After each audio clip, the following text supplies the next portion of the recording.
Қазір 100-ден астам адам дауыс берген. Бүгін мемлекетіміздің болашағы үшін қызмет ететін партиялар мен депутаттар айқындалады, ал оны таңдайтын халық. Бұл ретте ел болашағының жарқын болу үшін әрбір қазақстандықтың дауысы маңызды екені сөзсіз. Елдермен отан алдындағы борышын өтеп жатқан жас сарбаздар да бар. Әрқайсы еліміздің дамып өркендеуі үшін өз үлесін қоспақ ниетте. Дәл қазір менің жанымда тұрған азамат Расул Батырбеков, ол Өскемен қаласынан әскери борышын өтеу үшін келген. Расул, сіз бүгін бірінші рет дауыс беріп жатырсыз ба, және бүгінгі сайлаудың сіз үшін маңыздылығы қандай?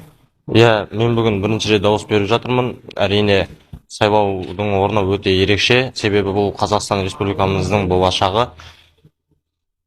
Қазақстанның болашағы біздің әрқайсымыздың, әр Қазақстан азаматының қолында деп ойлаймын. Сол үшін әр қазақстандық дауыс беруі тиіс.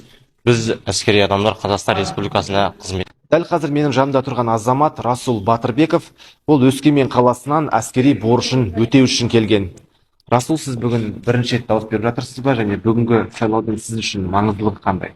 Мен бүгін бірінші рет дауыс беріп жатырмын. Әрине, сайлаудың орны өте ерекше, себебі бұл Қазақстан Республикамыздың болашағы. Қазақстанның болашағы біздің әрқайсымыздың, әр Қазақстан азаматының қолында деп ойлаймын. Сол үшін әр қазақстандық дауыс беруі тиіс. Біз әскери адамдар Қазақстан Республикасына қызмет етеміз.